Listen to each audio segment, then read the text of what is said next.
बचपन में मेलों में जाने की तो बहुत ज़्यादा एक्साइटमेंट होती थी, बट बड़े होके जब आप काफ़ी सालों बाद मेले में जाते हो ना, तब भी मुझे लगता है एक्साइटमेंट वैसी रहती है। खिलौनों को देख के ज्यादा खुश हो जाते हैं कि मेरे लिए ये भी लेना है। अगर आपको याद हो तो कुछ टाइम पहले मैं बिजनौर गई थी और वहाँ पे ये नुमाइश यानी मेला लगा हुआ था। तो वहाँ पे बन रहे थे बुड्ढी के बाल, जिससे मुझे बचपन के दिन याद आ गए, क्योंकि बचपन में हम बहुत खाया करते थे ये। और साथ ही में ये फ्रूट आइसक्रीम का काउंटर था। मुझे ये नहीं पता चल रहा था कि ये एक्चुअल के फ्रूट्स डाल के बनाई है या कैसे बन रही है। और यहाँ पे रजत और रोहिंदी की कुछ अपनी प्लानिंग चली हुई थी, दोनों की खूब गप्पे चल रही थी। और मैं मेले में सबसे ज्यादा एक्साइटेड हुई तो झूलों को देख के, क्योंकि मुझे झूलना बहुत ज्यादा पसंद है।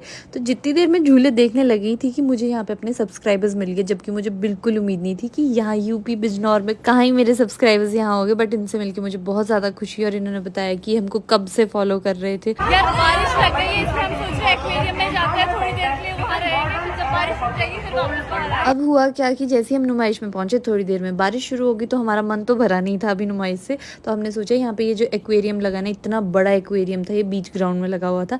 हमने सोचा इतनी देर अंदर चले जाते, क्या पता थोड़ी देर में बारिश रुक जाए, फिर बाहर आ जाएंगे। तो जैसे ही मैं अंदर गई, मैं तो अंदर देख के ही परेशान हो गई, क्योंकि यार बीच ग्राउंड में इस तरह का एक्वेरियम कैसे बनाया, मैं तो सोचती ही रह गई। जब हम कनाडा में थे ना, तो वहाँ का जो डाउनटाउन था, वहाँ पे हमने एक्वेरियम देखा था।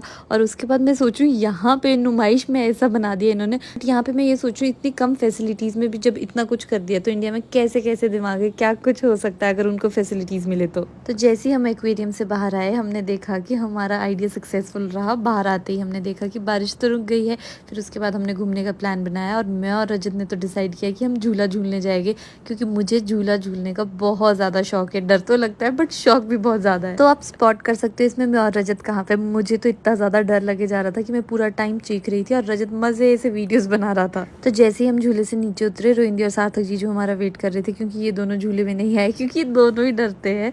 फिर हमसे हमारा एक्सपीरियंस पूछ रहे थे। सच कहूँ तो मुझे तो बहुत ज्यादा डर लगा, बट मजा भी बहुत ज्यादा है। सारी नुमाइश घूमने के बाद लास्ट में हम पहुंचे हैं मौत के कुएं के पास, जिसको देखने के लिए पहले मैं बहुत ज्यादा एक्साइटेड थी।